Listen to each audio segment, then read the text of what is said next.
We salute real heroes.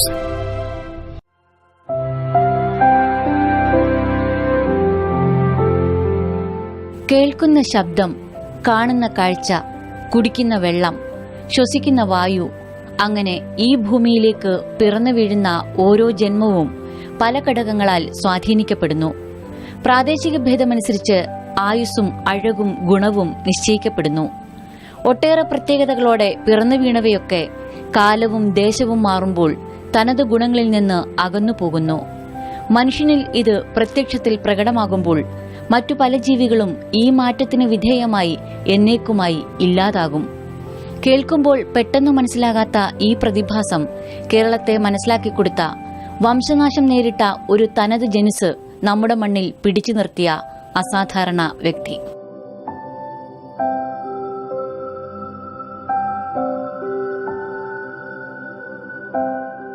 ഓർമ്മകളിൽ മാത്രം അവശേഷിക്കുമായിരുന്ന കേരളത്തിന്റെ കുഞ്ഞൻ പശുക്കളെ വീണ്ടെടുത്തതിന് പിന്നിൽ ഒരു സ്ത്രീയുടെ അസാധാരണമായ മനക്കരുത്തും ദൃഢനിശ്ചയമുണ്ടായിരുന്നു. നാടൻ പശുക്കളെ കണ്ടും തൊട്ടും അറിഞ്ഞു വളർന്ന ശോശാമായിപ്പിന് അവയുടെ വംശനാശത്തെക്കുറിച്ച് ചിന്തിക്കാൻ പോലും കഴിയുമായിരുന്നില്ല.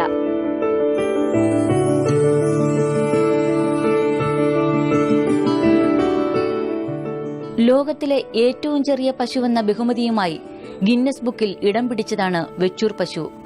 കേരളത്തിന്റെ കാലാവസ്ഥയ്ക്ക് തികച്ചും അനുയോജ്യമായ ഇനമാണ് ഇവ. ഔഷധഗുണസമ്പന്നമാണ് വെച്ചൂർ പശുവിന്റെ പാൽ. ഈ കുഞ്ഞൻ പശുക്കളെ പരിപാലിക്കാനും ഏറെ അധ്വാനത്തിന്റെ ആവശ്യമില്ല. 60കൾ വരെ കേരളത്തിലെ ഗ്രാമങ്ങളിൽ സാധാരണമായിരുന്നു ഇവ. ക്രമേണ എണ്ണത്തിൽ കുറവ് വന്നു തുടങ്ങി. അധികം പാൽ ലഭിക്കുന്നില്ല എന്ന ഒറ്റ കാരണത്താൽ സർക്കാരിന്റെ ക്രോസ് ബ്രീഡിംഗ് പദ്ധതിയിൽ വെച്ചൂർ പശുക്കളും ഉൾപ്പെട്ടു. അങ്ങനെ കോട്ടയം ജില്ലയിലെ വൈക്കത്തിനടുത്തുള്ള വെച്ചൂർ ഗ്രാമത്തിന്റെ സ്വകാര്യ അഭിമാനമായിരുന്ന വെച്ചൂർ പശുക്കൾ വംശനാശ ഭീഷണിയിലായി.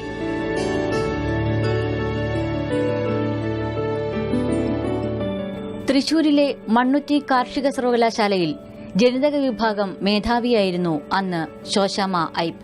പത്തനംതിട്ടയിലെ നിരണം എന്ന നാട്ടിൻപുറത്താണ് ശോശാമ ഐപ്പ് ജനിച്ചതും വളർന്നതും. വെച്ചൂരിനെ സങ്കര ഇനമാക്കി പാലുൽപാദനം വർദ്ധിപ്പിക്കാനുള്ള നീക്കത്തിലെ അപകടം ടീച്ചർക്ക് ബോധ്യപ്പെട്ടു. ഗവേഷണത്തിന്റെ ഭാഗമായി വെച്ചൂർ പശുക്കളെക്കുറിച്ച് ടീച്ചർ വിശദമായ പഠനം നടത്തിയിരുന്നു. നാടൻ വിത്തുകാളകളെ വന്ധ്യംകരണത്തിന് വിധേയമാക്കി വിദേശ ജനുസുകളെ ഉപയോഗിച്ചായിരുന്നു ക്രോസ് ബ്രീഡിംഗ് പദ്ധതി. 1961 Kerala livestock improvement act അനുസരിച്ചായിരുന്നു ഇത്. 1950കളിലാണ് ഈ കീ വില്ലേജ് സ്കീം വരുന്നത്.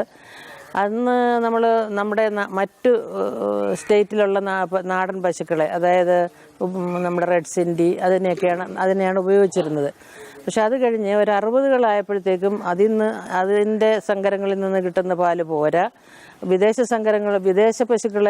കാളകളെ കൊണ്ടുവന്ന് ഉപയോഗിച്ചാൽ അതിൽ നിന്നുണ്ടാകുന്ന സങ്കരങ്ങൾക്ക് ധാരാളം പാലുണ്ടാകും എന്നുള്ള ഒരു വിശ്വാസത്തിൽ ജേഴ്സി കാളകളെയാണ് ആദ്യമായിട്ട് ഇവിടെ കൊണ്ടുവന്നത്. അതിനുശേഷം ബ്രൗൺ സ്വിസ് കാളകളെ കൊണ്ടുവന്നു. ആ ഒരു സമയത്ത് കുറച്ചെങ്കിലും നമ്മുടെ ഒരു അഭിമാനം എന്ന് പറയാവുന്ന ഒരുതരം പശുക്കളാണ് വെച്ചൂർ പശുക്കൾ. അതിനെ ഒന്ന് നിലനിർത്തണമെന്നുള്ള ഒരു ആഗ്രഹം ഉണ്ടായിരുന്നു. അതിന് കുറേയൊക്കെ സാധിച്ചത് എങ്ങനെയാണെന്ന് വെച്ചാൽ, അന്നിവിടെ വളരെ വളരെ ഡിവോട്ടഡ് ആയിട്ടുള്ള ഒരു കൂട്ടം വിദ്യാർത്ഥികൾ, ഒരു 5-8 പേര് ഉണ്ടായിരുന്നു. അനിൽ സക്കറി ആയിരുന്നു ആ വിദ്യാർത്ഥി സംഘത്തിൻ്റെ നേതാവ്. അപ്പോൾ ഈ വിദ്യാർത്ഥികളും അന്ന് ഞാനിവിടെ അനിമൽ ബ്രീഡിംഗ് ആൻഡ് ജെനറ്റിക്സ് ഡിപ്പാർട്ട്മെൻറ്റിൽ അധ്യാപികയാണ്. ഞങ്ങളുടെ എല്ലാവരുടെയും ഒരു കൂട്ടായ ശ്രമം കൊണ്ടാണ് കുറച്ച് പശുക്കളെ കണ്ടുപിടിക്കാൻ പറ്റിയതും അതിൽ നിന്ന് ആദ്യം വാങ്ങിച്ചത് ഒരു 8 എണ്ണമാണ്. അതിനെ വാങ്ങിക്കാനും ഇവിടെ കൊണ്ടുവരാനും സർവകലാശാലയിൽ ഒരു യൂണിറ്റ് തുടങ്ങാനും സാധിച്ചത്. സങ്കര ഇന കന്നുകാലികൾക്കായി ഭരണകൂടം ഒത്താശ ചെയ്യുമ്പോൾ നഷ്ടമാകുന്ന നാടൻ ജനുസുകളിലായിരുന്നു ശോശാമ ഐപ്പിന്റെ മനസ്സ്.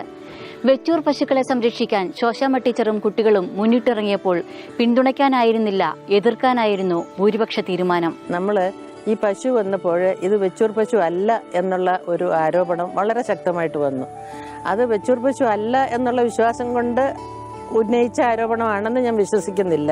കാരണം ഈ ഒരു സംരക്ഷണ പരിപാടിയോടുള്ള ഒരു എതിർപ്പ് കൊണ്ട് അതിനെ എങ്ങനെ ഒന്ന് നിരുത്സാഹപ്പെടുത്താം എന്ന് വിചാരിച്ചിട്ട് ഇങ്ങനത്തെ ആരോപണങ്ങൾ കൊണ്ടുവന്നതാണെന്ന് തന്നെ ഞാൻ അന്നും ഇന്നും വിശ്വസിക്കുന്നു.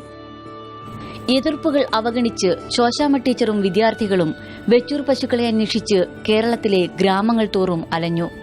ഭൂമിയിൽ നിന്ന് അന്യം നിന്നു പോകാതെ ഒരു ജീവിവർഗത്തെ സംരക്ഷിച്ചു നിർത്തുക എന്നത് മഹത്തായ ഒരു ദൌത്യമാണെന്ന് ടീച്ചർക്കൊപ്പം വിദ്യാർത്ഥികളും മനസ്സിലാക്കി. അങ്ങനെ വെച്ചൂരിനടുത്ത് ഉല്ലലയിൽ നിന്ന് എല്ലാ ഗുണങ്ങളും ഒത്തിണങ്ങിയ ഒരു വെച്ചൂർ സുന്ദരിയെ അവർ കണ്ടെത്തി. ആ കണ്ടെത്തലിന്റെ ആവേശത്തിൽ അന്വേഷണം കൂടുതൽ ഊർജിതമായി. അങ്ങനെ പശുവും കിടാവും കാളയുമായി 7 പേരെ കൂടി കണ്ടെത്തി ശോശാമ്മ ടീച്ചറും സംഘവും.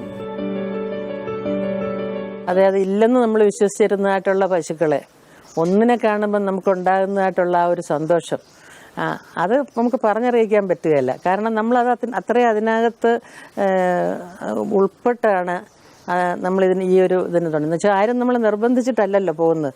ഇത് നമ്മുടേതായിട്ടുള്ള, നമ്മുടെ ടീമിൻ്റേതായിട്ടുള്ള ഒരു ആഗ്രഹത്തിന്, ഒരു ഇഷ്ടത്തിന് നമ്മൾ പോകുന്നതാണല്ലോ. അപ്പോൾ അങ്ങനെ ഒരു പ്രാവശ്യം ഞാൻ ഓർക്കുന്നു, അനിൽ സക്രിയയും ഒക്കെ പോയിട്ട് ഒരു രാത്രിയിൽ ഞങ്ങൾ കിടന്ന് ഉറങ്ങി. ഒരു രാത്രി 2 മണിയായി.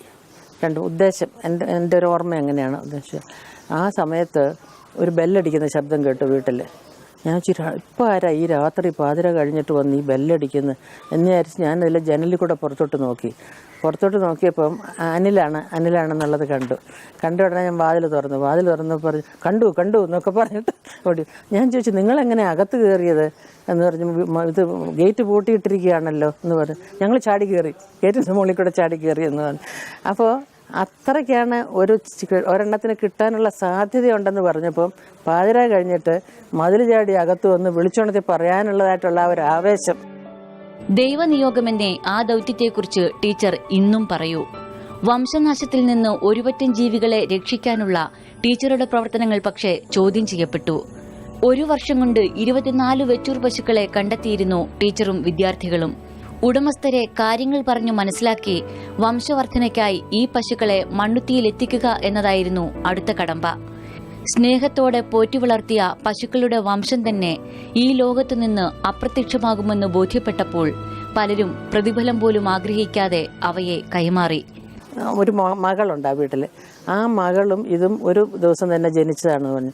അതുകൊണ്ടായിരിക്കണം അതിൻ്റെ അമ്മ വീട്ടിൽ നിന്ന് അതിനെ ഇവരുടെ വീട്ടിൽ കൊണ്ടുവന്നു. അപ്പോൾ അതിനൊരു ഉദ്ദേശം 15 വയസ്സുണ്ട് ഈ പശുവിന്. എന്നിട്ട് അതിനെ വാങ്ങിക്കുന്ന കാര്യമൊക്കെ അവരോട് പറഞ്ഞപ്പോൾ അവർ ഇങ്ങനെ ഒരു കാര്യത്തിനാണ്, വെച്ചൂർ പശു വംശനാശം ഒന്ന് വിശ്വസിക്കുന്നവരെണ്ണാണ്, തരികയാണെങ്കിൽ നിങ്ങളിവിടെ നിന്നാൽ നിങ്ങളിതിനെ സങ്കരവർഗമായിട്ടല്ലേ ചേർക്കുന്നത്, നമ്മളവിടെ കൊണ്ടുപോയാൽ നമ്മൾ എവിടെന്നെങ്കിലും കാളെ കണ്ടുപിടിച്ച് അതുമായിട്ട് ചേർത്ത് കുറച്ചും കൂടെ ഒരു ശുദ്ധമായിട്ടുള്ള വെച്ചൂരിനെ നമ്മൾ എങ്ങനെയെങ്കിലും ഉൽപ്പാദിപ്പിച്ചെടുക്കും. അങ്ങനെ വരുമ്പം നിങ്ങൾക്കും അതിനെ കൊണ്ടുപോകാം, അതിൻ്റെ കുട്ടിയെ കൊണ്ടുപോകാം എന്നൊക്കെ പറഞ്ഞു. അപ്പോൾ അങ്ങനെ അതിൻ്റെ ആ ഒരു മഹത്തായ ഒരു ഉദ്ദേശം പറഞ്ഞപ്പോൾ ആ വീട്ടുകാർ വാസ്തവത്തിൽ അവരെ എന്തുമാത്രം നമ്മൾ ഒരു പ്രശംസിച്ചാൽ ഒക്കും. അവരത് സമ്മതിച്ചു തരാമെന്ന്. പക്ഷേ ഈ മോളകത്തുണ്ടായിരുന്നു. അവൾ എൻ്റെ പശുവിനെ കൊടുക്കാൻ പറ്റുകയില്ല എന്ന് പറഞ്ഞിട്ട് കരയാൻ തുടങ്ങി. അവസാനം അവളോട് ഞങ്ങൾ ഒരുപാട് പറഞ്ഞു നോക്കി. ഇപ്പോൾ ആ കുട്ടിയൊക്കെ വളരെ വലുതായി, അതൊരു മധ്യവയസ്കയായിട്ടുണ്ട് ഇപ്പോൾ ആ ചെറിയ കൊച്ച് അന്നത്തെ. അപ്പോൾ അന്നേരം ഇതിനെ അവസാനം ഇതകത്ത് പോയിരുന്ന് അതിനെ തരാമെന്നൊക്കെ പറഞ്ഞു. വിലയെ പറ്റിയുള്ള എല്ലാവർക്കും വിഷമമുണ്ട് വിലയെപ്പറ്റി പറയാൻ, എന്നാൽ പോലും നമുക്ക് വെറുതെ അഴിച്ചുകൊണ്ട് പോരാൻ പറ്റുകയില്ലല്ലോ. അപ്പോൾ അവിടെ ചെന്ന് അതിൻ്റെ വിലയെപ്പറ്റി ഒക്കെ പറഞ്ഞപ്പോൾ അദ്ദേഹം പറഞ്ഞത്, മനോഹരൻ എന്നാണ് അദ്ദേഹത്തിൻ്റെ പേര് പറഞ്ഞത്, അദ്ദേഹം ഒരു ചെത്തുതൊഴിലാളിയായിരുന്നു. അദ്ദേഹം പറഞ്ഞു, എനിക്ക് ഇതിൻ്റെ വില പറയാൻ പറ്റുകയില്ല, അതെനിക്ക് പറ്റുകയില്ല. പിന്നെ ഞങ്ങൾ പറഞ്ഞു, ഒന്നും തരാതെ കൊണ്ടുപോകാൻ പറ്റുകയില്ലല്ലോ, നിങ്ങൾക്ക് ഇഷ്ടമുള്ളത് എന്താണെന്ന് വെച്ചാൽ തന്നിട്ട് പൊക്കോന്ന് പറഞ്ഞു. അപ്പോൾ ഞങ്ങൾ അതിനൊരു ചെറിയ പൈസ, അന്ന് എൻ്റെ ഓർമ്മ 1250 രൂപയോ മറ്റോ അന്ന് അത് കൊടുത്തു കഴിഞ്ഞിട്ട് ഈ ചെറിയ കൊച്ചിനെ ഒന്ന് കാണാനായിട്ട് അകത്തോട്ട് കയറി. ഞാനിങ്ങനെ നോക്കി നിന്ന ബാതുക്കൽ അനിലകത്ത് കയറിയ ഒരു പേന കൊടുത്തു. അതിന് കയ്യിലുണ്ടായിരുന്നൊരു പേന എടുത്ത് കൊടുത്തു. അപ്പോൾ ആ കൊച്ചത് വാങ്ങിക്കാതെ അത് കഴിഞ്ഞ് അവിടെ വെച്ച് കഴിഞ്ഞപ്പോൾ ആ കൊച്ചൊരൊറ്റ തട്ട് തട്ടി പേന തെറിച്ച് ദൂരെ പോയി. എന്ന് വെച്ചാൽ അതിൻ്റെ ആ ഒരു ആത്മബന്ധം, ഈ പശുവായിട്ടുള്ള ആത്മബന്ധം അത്രയ്ക്കായിരുന്നു. അങ്ങനെ ശേഖരിച്ച 24 പശുക്കളെയും ടീച്ചർ കാർഷിക സർവകലാശാലയുടെ മണ്ണുത്തി ഫാമിലെത്തിച്ചു. അതോടെ വിവാദങ്ങളും എതിർപ്പും ശക്തമായി.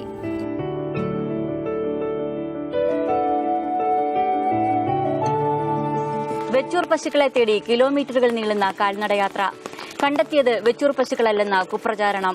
വെച്ചൂരിന്റെ പേറ്റന്റ് ഒരു വിദേശ സർവകലാശാലയ്ക്കാണെന്ന ആരോപണം. ഇതിനിടെ വെച്ചൂർ പശുക്കളെ സ്വപ്നം കാണുന്ന ഒരു കർഷക സംഘത്തെ വാർത്തെടുക്കൽ. പറയേണ്ടത് പറഞ്ഞും തെളിയിക്കേണ്ടത് തെളിയിച്ചും ശരിക്കും ഒരു പോരാട്ടം തന്നെ നടത്തേണ്ടി വന്നു ശോശാമ്മ ടീച്ചർക്ക്.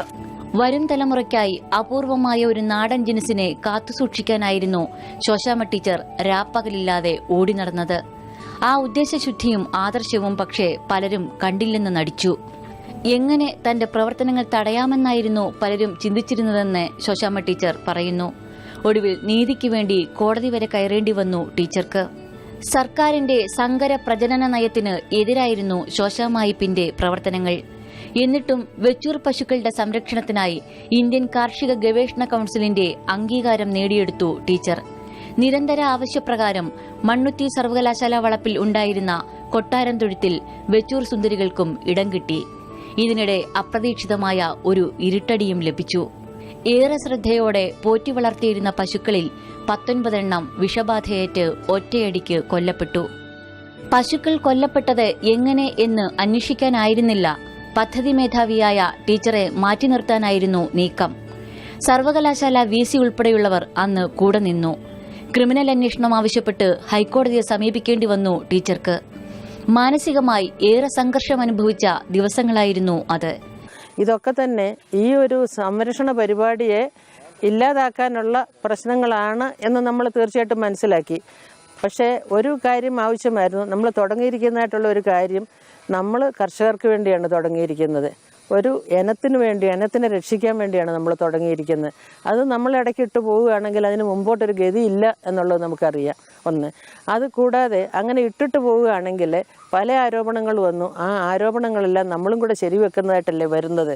അതുകൊണ്ട് അന്ന് എന്നോട് ചില ആളുകൾ പറഞ്ഞു, ഈ യൂണിവേഴ്സിറ്റിയിൽ എന്തിനാണ് ഇതൊക്കെ കേട്ടിരിക്കുന്നത്, നിങ്ങൾക്ക് പോയിക്കൂടെ എന്ന് പറഞ്ഞപ്പോൾ ഞാൻ പറഞ്ഞു, ഇതൊക്കെ എന്തിനാണ് ഞാൻ പോകുന്നത്? ഞാൻ തെറ്റോ കുറ്റോ ചെയ്താലല്ലേ ഞാൻ പോകേണ്ട ആവശ്യമുള്ളൂ. അതല്ലെന്ന് വെച്ചാൽ ഇതൊക്കെ ശരിയാണ്, ഇതിനകത്തൊന്നും കുഴപ്പമില്ല, ഇത് നമ്മൾ കർഷകർക്ക് വേണ്ടി ചെയ്യുന്ന ഇത് നമ്മുടെ ഒരു വലിയ ദൗത്യമാണ് എന്നുള്ളത് തെളിയുന്നിടം വരെ ഞാൻ പോകാൻ ഉദ്ദേശിക്കുന്നില്ല എന്ന് പറഞ്ഞ് അവിടെ നിന്നു. എവിടുന്ന് നമുക്കതിനുള്ള ബലം അന്ന് കിട്ടി എന്ന് ചോദിച്ചാൽ ഞാൻ ദൈവത്തിൽ വിശ്വസിക്കുന്നു. അന്ന് പിന്തുണച്ചവരുടെ പേരെടുത്ത് നന്ദി പറയുന്നുണ്ട് ടീച്ചർ ഇപ്പോഴും. എൻ്റെ ഭർത്താവ് ഡോക്ടർ ഇബ്രാഹിം ബർക്കി ആണെങ്കിലും, എൻ്റെ കുഞ്ഞുങ്ങളാണെങ്കിലും, എൻ്റെ അമ്മ അന്നുണ്ടായിരുന്നു, അമ്മയാണെങ്കിലും ഇത് നമ്മൾ അങ്ങനെയൊന്നും നമ്മൾ ഭയപ്പെടേണ്ട കാര്യമില്ല എന്നുള്ള ആ ഒരു കാര്യവും നമ്മളിതിൽ തന്നെ അടിയുറച്ച് മുമ്പോട്ട് പോകണം, നമ്മൾ ലക്ഷ്യസ്ഥാനത്ത് എത്തുന്നത് വരെ എന്നുള്ളതായിട്ടുള്ള അവരുടെ ഒരു താല്പര്യവും ഇതിനകത്ത് എനിക്ക് വലിയ ബലം തന്നിട്ടുണ്ട്. We salute real heroes. We salute real heroes. കൂടുതൽ പാൽ എന്ന ഒറ്റ ആവശ്യത്തിനു വേണ്ടി ക്രോസ് ബ്രീഡിംഗ് നടത്തുമ്പോൾ നഷ്ടപ്പെടുത്തുന്ന നൈസർഗിക ഗുണങ്ങൾ ആരും ഓർമ്മിക്കുന്നില്ല. അത് ഓർത്തു എന്നു മാത്രമല്ല, തന്റെ വിദ്യാർത്ഥികളെയും ഗ്രാമീണരെയും അക്കാര്യം ഓർമ്മിപ്പിക്കാനും ശോശാമ്മ എന്ന അധ്യാപികയ്ക്ക് കഴിഞ്ഞു. ചിലപ്പോൾ ചില സമയത്ത് 1-2 വിദ്യാർത്ഥികൾ മാത്രമായിട്ട് പോകും. ചില ആളുകൾ അവർ അവധിക്കാലത്ത് അവരുടെ വീടിന് ചുറ്റുമൊക്കെ പോയി അന്വേഷിക്കും. അങ്ങനെ പലതരത്തിലായിരുന്നു അന്വേഷിച്ചുകൊണ്ടിരുന്നത്. പക്ഷേ അവിടെയുള്ള ആളുകളുടെ സഹകരണം വളരെയേറെയായിരുന്നു. വെച്ചൂർ പശുവിനെ രക്ഷിക്കുക എന്നുള്ള ഒരു ദൗത്യവുമായിട്ട് ഇറങ്ങിയ ആളുകൾക്ക് നല്ല സഹകരണമാണ് അവർ തന്നത്. അതുപോലെ തന്നെ ഇത് പശു കയ്യിലുണ്ടായിരുന്ന ആളുകളാണെങ്കിലും അവരും അതിനെ വിട്ടു തന്നത് എന്ന് പറയുന്നത് ഈ രാജ്യത്തിന് വേണ്ടിയിട്ടുള്ള ഒരു വലിയ സേവനമാണ് എന്നുള്ളത് ഞാൻ പ്രത്യേകമായിട്ട് ഓർക്കുകയാണ്.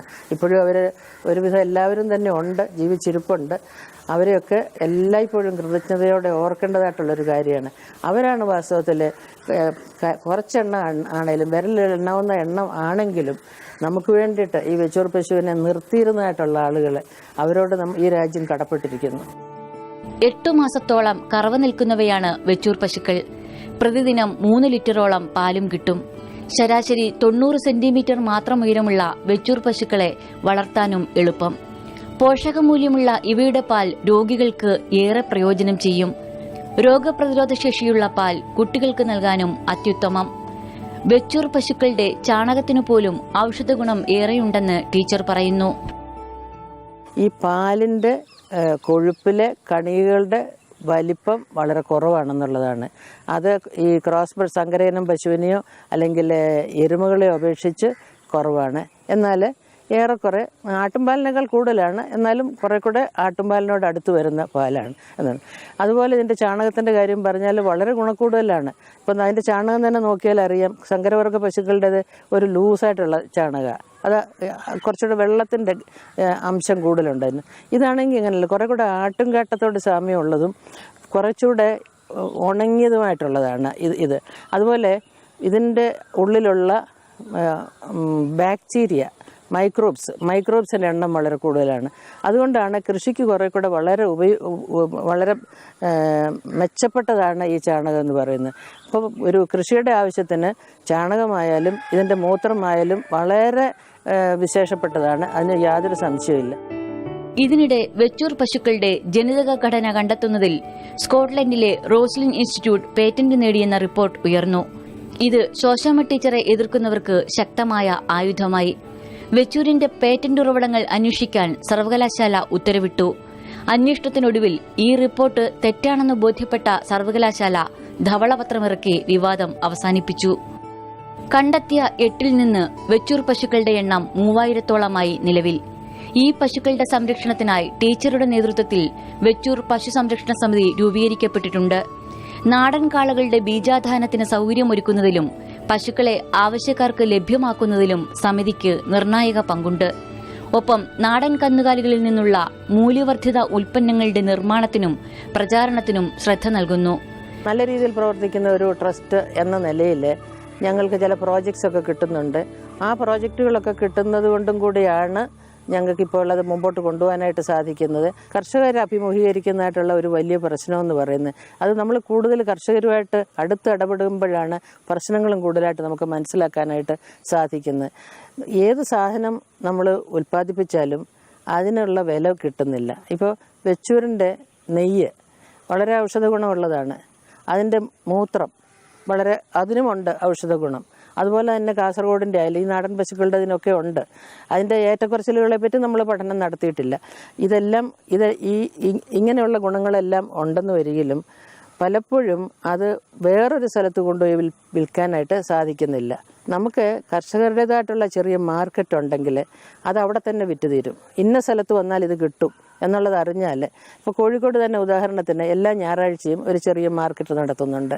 അപ്പോൾ അവിടെ പച്ചക്കറികൾ വരും, അതുപോലെ തന്നെ ഈ ജീവാമൃതം കൊണ്ടുവരും, പിന്നെ ഈ ഗോമു എന്നുള്ള പേരിൽ യൂറിൻ മൂത്രം ഡിസ്റ്റിൽ ചെയ്ത് അതുകൊണ്ട് ഗോമു എന്നുള്ള പേരിലുണ്ട്. ഇങ്ങനെ പല സാധനങ്ങൾ, അത് കൃഷിയിൽ നിന്നുള്ളതായാലും പശുവിൽ നിന്നുള്ളതായാലും ചിലപ്പോൾ ഭസ്മമായിരിക്കും. ഇങ്ങനെയുള്ള സാധനങ്ങളെല്ലാം അവിടെ കൊണ്ടുവരികയും അവിടെ വെച്ച് വിൽപ്പന നടത്തുകയും ചെയ്തു.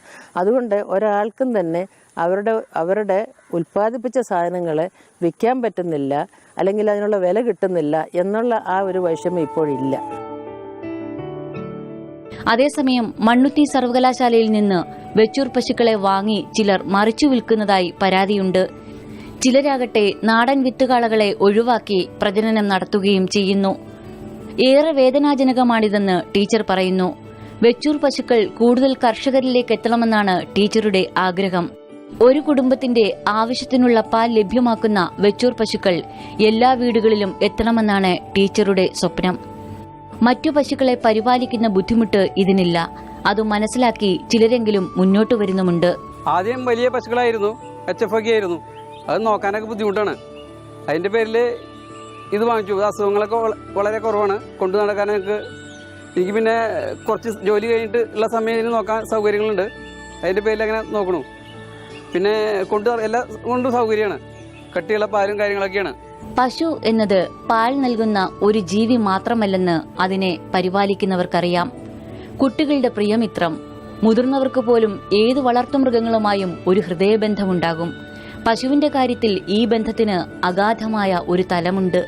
പശുവുള്ള വീടുകൾക്ക് പ്രത്യേകമായി ഒരു ഊർജ്ജമുണ്ടെന്ന് ടീച്ചർ പറയും. ഒരു മൃഗത്തിനെ വീട്ടിൽ വളർത്തുകയാണെങ്കിൽ ആ കുഞ്ഞുങ്ങളുടെ ആ ഒരു മനസ്ഥിതിക്ക് തന്നെ വ്യത്യാസം വരുന്നു. അവരുടെ ആ ഒരു വീക്ഷണം ഒരു ഔട്ട്ലുക്ക് അതിൽ തന്നെ മാറ്റം വരുന്നുണ്ട്. അവർക്കൊരു നല്ല ഒരു കൂട്ടായിട്ട് ഇത് നിൽക്കുമ്പം അവർ പ്രകൃതിയെ സ്നേഹിക്കും. ആ പ്രകൃതി സ്നേഹമുള്ള കുഞ്ഞുങ്ങളായിട്ട് അവർ വളർന്നു വരും. അപ്പം നമ്മുടെ കുഞ്ഞുങ്ങളുടെ വളർച്ചയിൽ പാല് കൊടുത്ത് മാത്രമല്ല, ഇതിൻ്റെ ഇതിനോടുള്ള ഒരു അടുപ്പവും സ്നേഹവും കൊണ്ട് അവരുടെ മാനസികമായ വളർച്ചയ്ക്കും ഇത് വളരെ പ്രയോജനപ്പെടും എന്നുള്ള കാര്യം ഉറപ്പാണ്. വെച്ചൂർ പശുക്കൾക്ക് രാജ്യത്തിന്റെ തനത് ജനസെന്ന അംഗീകാരം നേടിക്കൊടുക്കാനെടുത്ത അതേ മനസ്സും പ്രയത്നവുമുണ്ട് ശോശാമ്മ ടീച്ചർക്ക് ഇപ്പോഴും. കാസർഗോഡ് പശുക്കൾ, അട്ടപ്പാടിയിലെ ബ്ലാക്ക് ആടുകൾ, കുട്ടനാട് എരുമകൾ എന്നിവയുടെ സംരക്ഷണത്തിനും ടീച്ചർ മുന്നിട്ടിറങ്ങി.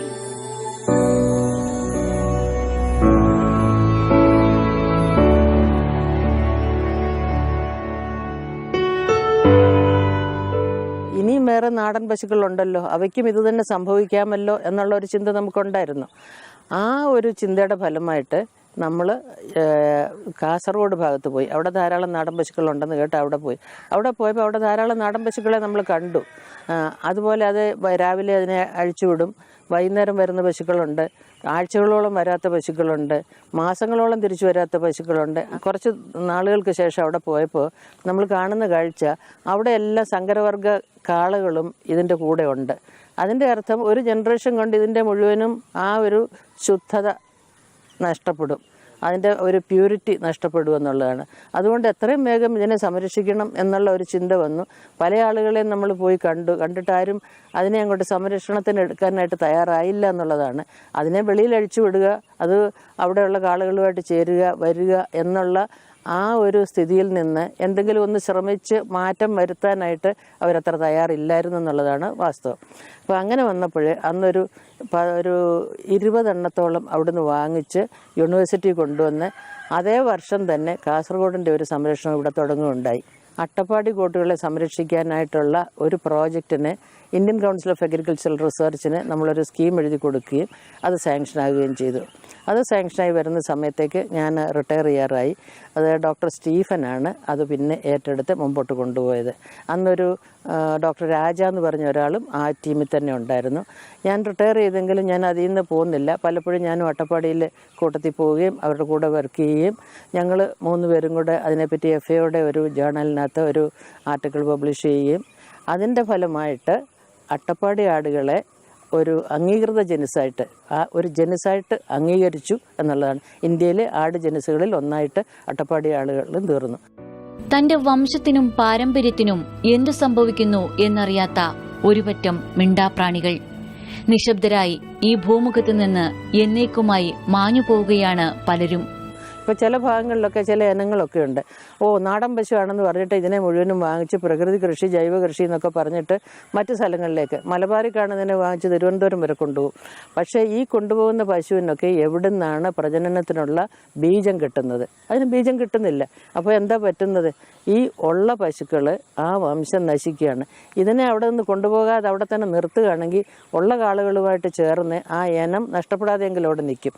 അതുകൊണ്ട് ഇപ്പോൾ എല്ലാവരും വളരെ ആവേശത്തോടു കൂടി നാടൻ പശുവിനെ രക്ഷിക്കണമെന്ന് പറഞ്ഞിട്ട് അവിടുന്ന് ഇവിടുന്നൊക്കെ വാങ്ങിച്ച് ഓരോ ലോഡിനെ ഓരോ സ്ഥലങ്ങളിലോട്ട് കൊണ്ടുപോവുകയും വിൽക്കുകയും ചെയ്യുന്നത് അത് കൺസർവേഷൻ അല്ലെങ്കിൽ ഈ സംരക്ഷണം എന്നതിൻ്റെ ആശയത്തോട് അടുക്കുന്നുണ്ടോ ഇല്ലയോ എന്ന് നമ്മളത് ആലോചിക്കണം. കാരണം തിരിച്ചാണ് അതിൻ്റെ ഫലം വരുന്നത്. അതിനെ വാങ്ങിക്കുന്നു, കൊണ്ടുപോകുന്നു, അത് അതിൻ്റെ വർഗശുദ്ധി കളയുന്നു എന്നുള്ളതാണ് വന്നിരിക്കുന്നത്. കാർഷിക സർവകലാശാലകളിൽ ജനിതക ശാസ്ത്രത്തിൽ ഗവേഷണം നടത്തിയവർ ഒരുപാടുണ്ടാകാം. കണ്ടെത്തലുകളൊക്കെ അവർ ക്രമമായി കുറിച്ച് പ്രബന്ധമാക്കും. പക്ഷേ ശോശാമ്മ ടീച്ചർ തന്റെ കണ്ടെത്തലുകൾ ഹൃദയത്തിലാണ് കുറിച്ചത്. സൂക്ഷ്മമായ തലങ്ങളിൽ പോലും കണക്കുകൂട്ടലുകൾ നടത്തി എന്താണ് ചെയ്യേണ്ടതെന്ന് അവർ നിശ്ചയിച്ച് ഉറപ്പിച്ചു. കേരളത്തിന്റെ മണ്ണിൽ നിന്ന് എന്നേക്കുമായി മൺമറഞ്ഞു പോകേണ്ടിയിരുന്നവയാണ് ഈ ലക്ഷണമൊത്ത പശുക്കളൊക്കെ. 200-ലധികം വെച്ചൂർ പശുക്കളുണ്ട് ഇപ്പോൾ മണ്ണുത്തി സർവകലാശാലയിലെ ഫാമിൽ മാത്രം. രാജകീയ പ്രൗഢി ഇന്നും മാഞ്ഞിട്ടില്ലാത്ത ഈ പഴയ കൊട്ടാരത്തൊഴുത്തിലും മുറ്റത്തുമായി ഓടി നടക്കുന്നുണ്ട് കേരളത്തിന്റെ തനതു ജനുസിന്റെ പിന്തുടർച്ചക്കാർ. ഭൂമിയിലേക്കുള്ള പിറവി തന്നെ നിഷേധിക്കപ്പെടുമായിരുന്ന ഈ കിടാങ്ങൾക്കറിയുമോ എന്തോ വല്ലപ്പോഴും എത്തുന്ന ശോശാമ്മ ഐപ്പ് എന്ന ഈ പഴയ അധ്യാപിക ആരായിരുന്നെന്നും എന്താണവർ ചെയ്തതെന്നും. 3000-ഓളം വരും ഇന്ന് കേരളത്തിൽ വെച്ചൂർ പശുക്കളുടെ എണ്ണം. പ്രതിബന്ധങ്ങൾ അതിജീവിച്ച് ഏറ്റെടുത്ത ദൗത്യം പൂർത്തീകരിക്കുമെന്ന ഒരു സ്ത്രീയുടെ ദൃഢനിശ്ചയമാണ് ഇതിനു പിന്നിൽ. മാതൃകയാക്കാം ശോശാമയിപ്പിനെ സ്വന്തമായി സ്വപ്നങ്ങളുള്ളവർക്ക്.